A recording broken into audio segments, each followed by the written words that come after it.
Dubai में गैर मुल्कियों की जायदादों का डेटा लीक हो गया। तकरीबन 400 अरब डॉलर्स की जायदादों का इंकिशाफ। प्रॉपर्टी लीक्स में दुनिया की कई सियासी शख्सियात, हुकूमती एहलकारों और रिटायर्ड सरकारी अफसरान के नाम शामिल। इस फहरिस्त में पाकिस्तानियों की 11 अरब डॉलर्स की जायदादें भी शामिल। प्रॉपर्टी लीक्स में सदर आसिफ अली जरदारी के 3 बच्चों के नाम शामिल। नवाज शरीफ के बेटे हुसैन नवाज, फरत शहजादी उर्फ फरागोगी, PTI रहनुमा शेर अफजल मरवत, साबिक सदर परवेज मुशर्रफ और साबिक वजीर आजम शौकत अजीज का नाम भी फहरिस्त में शामिल। सूबाई वजीर शर्जील इनाम मेमन और उनकी family members, senator Faisal Vawda और वजीर दाखिला मोहसिन नकवी की अहलिया का नाम भी जायदाद के मालिकों में शामिल। सनतकार और पीपल्स पार्टी के MNA इख्तियार बेग तकरीबन 2 दर्जन जायदादों के मालिक। बेशतर जायदादें अहलिया और भाई की मुश्तरका मिल्कियत। इख्तियार बेग कहते हैं कंपनी और जायदादें टैक्स गोशवारों में जाहिर की गई हैं। किराए की आमदनी पर टैक्स अदा किया जाता है। 1 दर्जन से जायद रिटायर्ड सरकारी अफसरान, 1 पुलिस चीफ, 1 सफ़ीर और 1 साइंसदान का नाम भी प्रॉपर्टी लीक्स में शामिल।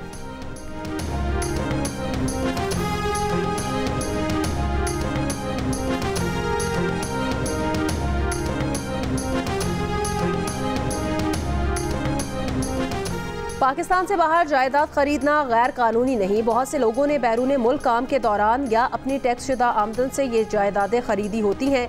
ये इस मुल्क के टैक्स का हुकाम का काम है, वो जायदादों की कानूनी हैसियत का जायजा ले। दुबई इस्लामी दुनिया में तरक्की और जिद्दत की अलामत है। मुतहरिक कारोबारी मराकज़ और बिजनेस दोस्त माहौल न सिर्फ लाखों पेशावर और कारोबारी अफराद को दुबई की तरफ मुतवज्जे करता है, बल्कि सरमायाकारी की हौसला अफजाई करता है। हर बड़े आलमी शहर की तरह दुबई में भी कम्युनिटी के कुछ लोग ज़ाती फ़ायदे के लिए क़वानीन का गलत इस्तेमाल करते और निज़ाम का इस्तेसाल करने की कोशिश करते हैं। उनके ये इक़दामात शहर की मजमूई अज़मत या इक़दार या उसकी हुक्मरानी की अक्कासी नहीं करते।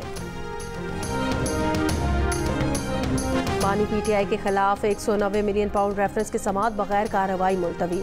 वकील खालिद यूसुफ का कहना है अदालती अमले ने बताया सिक्योरिटी वजूहात पर समाअत मुलतवी की। बानी PTI से अहले खाना की मुलाकात भी मनसूख।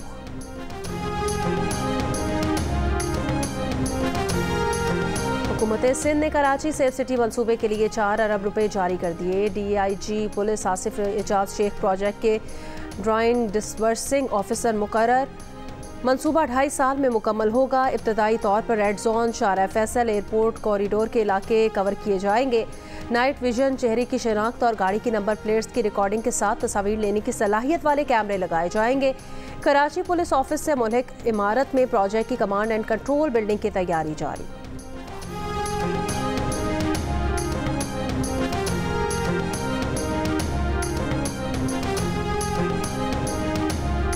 कराची में ताजिरों को भत्ते की पर्चियां देने वाले लियारी गैंग वॉर के 2 कारिंदे गिरफ्तार। पुलिस और रेंजर्स की मुश्तरका कार्रवाई में पकड़े गए मुलजिमान डकैती, स्ट्रीट क्राइम की वारदातों, असलहे की खरीदो फरोख्त में भी मुलविस हैं। तर्जुमान रेंजर्स के मुताबिक मुलजिमान ने खारादर में दुकान और शोरूम पर भत्ता न देने पर फायरिंग की थी। वीडियो सोशल मीडिया पर वायरल हुई थी। तर्जुमान के इलेक्ट्रिक ने कहा कि एजुकेशन डिपार्टमेंट से इम्तिहानी मराकज़ की फहरिस्त मौसूल हो गई है। इम्तिहानी मराकज़ को लोड शेडिंग से मुस्तस्ना रखने का अमल शुरू कर दिया गया है।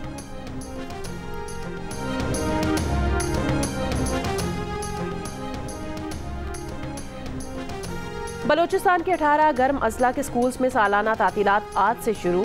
गर्म इलाकों में मौसम गर्मा की तातीलात 31 जुलाई तक जारी रहेंगी। 18 सर्द अजला में मौसम गर्मा की मुख्तसर तातीलात 22 से 31 जुलाई तक होंगी। पाकिस्तान ने भारत के गैर जिम्मेदाराना बयानात मुस्तरद कर दिए। तर्जुमान दफ्तर खारजा ने कहा भारतीय सियासतदान इंतखाबी फवायद के लिए पाकिस्तान को अपनी सियासत में घसीटना बंद करें। बयानात पाकिस्तान के खिलाफ भारतीय जुनून की अक्कासी करते हैं। बयानात बैनुल अक़वामी तनकीद से तवज्जो हटाने की मायूस कुन कोशिश है। चंद माह पहले हमने पाकिस्तानी सरजमीन पर भारत के मावराए अदालत और बैनुल अक़वामी कत्ल की मुहिम बेनकाब की। आलमी बरादरी भारतीय क़यादत की जारहाना बयानबाजी का नोटिस लें।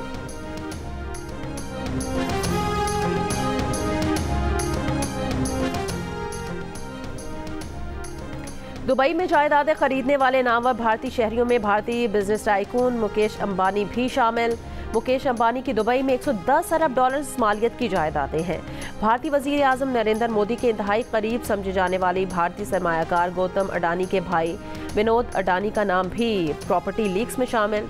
विनोद अडानी की दुबई में 22 अरब डॉलर्स की जायद मालियत की जायदादों का इंकशाफ। वज़ीर दिफा ख्वाजा आसिफ ने कहा कि आज़ाद कश्मीर की हालिया कशीदगी में भारत का हाथ है। प्रोग्राम कैपिटल टॉक के मेज़बान हामिद मीर ने ख्वाजा मोहम्मद आसिफ से इल्ज़ाम का सबूत मांगा तो ख्वाजा मोहम्मद आसिफ सबूत ना दे सके। वज़ीर दिफा ने यह भी कहा कि गवादर मनसूबा मुकम्मल ना होने में कराची का माफिया मुलव्वस है। अगर कराची पोर्ट के मुतबादिल कोई मनसूबा शुरू किया जाता है तो माफिया उसे मुकम्मल नहीं होने देता। कहा कराची पोर्ट पर 4000 अरब सालाना की करप्शन होती है।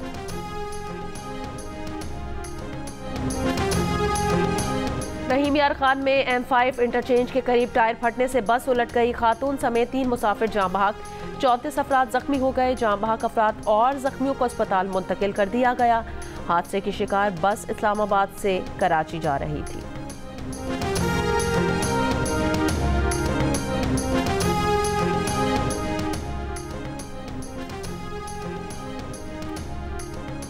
सरगोदा के इलाके फाजिल टाउन में धमाका, 2 अफराद जाँ बहक, 2 जख्मी हो गए। पुलिस का कहना है फौरी तौर पर धमाके की नौयत का पता नहीं चला, तहकीकात जारी।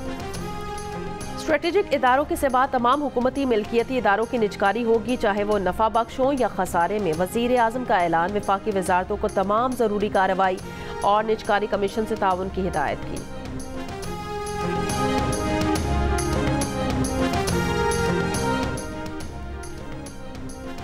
रहनुमा पीपल्स पार्टी रजा रबानी ने PIA की निजकारी के हुकूमती फैसले को मुस्तरद कर दिया। कहा इदारों की निजकारी का मामला मुश्तरका मफादात काउंसिल में आना चाहिए, वहां से मंजूरी के बाद ही फैसला किया जा सकता है।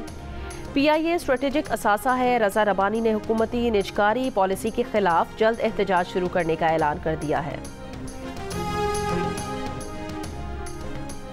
वफाकी काबीना ने तोशाखाना तहाइफ के कवानीन में तरामीम मंजूर कर ली।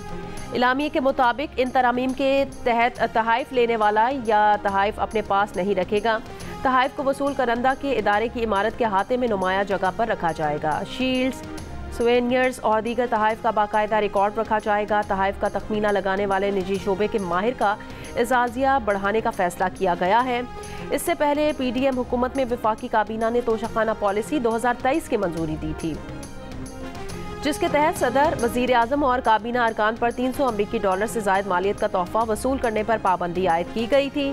$300 से कम का तोहफा मुरवजा तरीका कार के तहत रकम अदा करके हासिल किया जा सकता है।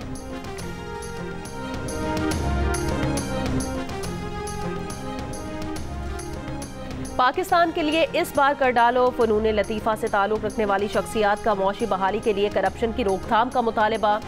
अदाकारा हिना ख्वाजा का कहना है मीर खलीलुर रहमान फाउंडेशन के तहत ग्रैंड डिबेट से सोच के नए ज़ाविये सामने आ रहे हैं। अवाम के मुंतखब नुमाइंदों को अपनी मराद कम करना होगी। मुमताज़ शायर अनवर शाऊर का कहना है मीर खलीलुर रहमान फाउंडेशन ने मुआशी मुबाहिसे का जो सिलसिला शुरू किया है उसके ज़रिए मईशत की बेहतरी का रास्ता सामने आएगा।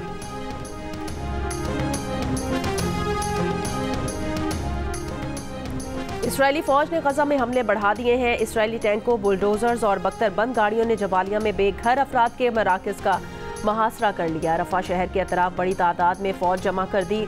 जबालिया, नसायरत कैंपों की रिहायशी इमारतों, पनाह गुज़ीन स्कूल्स पर बमबारी से 90 से ज़ायद फ़लस्तीनी शहीद। अक़वाम मुत्तहिदा का कहना है एक हफ्ते के दौरान रफा और शिमाली गजा से 5.5 लाख बेघर फ़लस्तीनियों की जबरी बेदखली हुई है।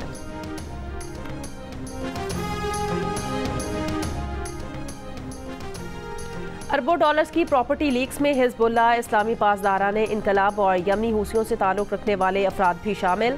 इन अफराद पर अमरीका मनी लॉन्ड्रिंग इल्ज़ामात पर पाबंदियाँ लगा चुका है। जापानी मीडिया के मुताबिक प्रॉपर्टी लीक्स में मुबैना गैर कानूनी सरगर्मियों में मुलव्वस अफराद समेत 1000 से ज़्यादा जापानी भी शामिल हैं।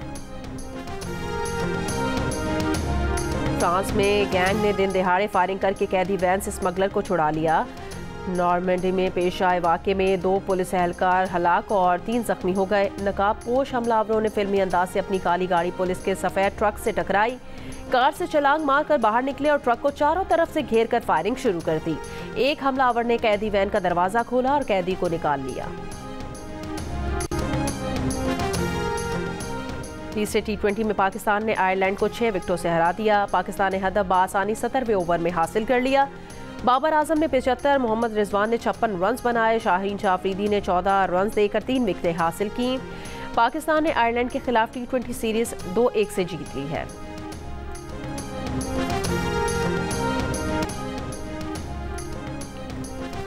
आयरलैंड के खिलाफ मैच में बाबर आजम का शानदार कारनामा। बाबर आजम T20 इंटरनेशनल में एक ओवर में 25 रन बनाने वाले पहले पाकिस्तानी बैटर बन गए हैं। बाबर आजम ने बेन वाइट के ओवर में 4 छक्के लगाए और एक सिंगल रन लिया। बाबर आजम T20 इंटरनेशनल में सबसे ज्यादा 50 प्लस स्कोर करने वाले बैटर भी बन गए हैं। बाबर आजम ने विराट कोहली का एक और रिकॉर्ड तोड़ दिया। बाबर आजम ने 39वीं बार 50 प्लस स्कोर बनाया। कोहली ने T20 इंटरनेशनल्स में 38 बार 50 प्लस स्कोर किए थे। और चूनिया कंगनपुर के मकाम पर दरियाए सतलुज में डूबने वाली बच्ची की तलाश जारी। गुज़श्ता शाम रेस्क्यू एहलकारों ने 2 खवातीन और एक लड़के की लाश निकाली थी। अंधेरा होने पर गुज़श्ता रोज ऑपरेशन रोक दिया गया था।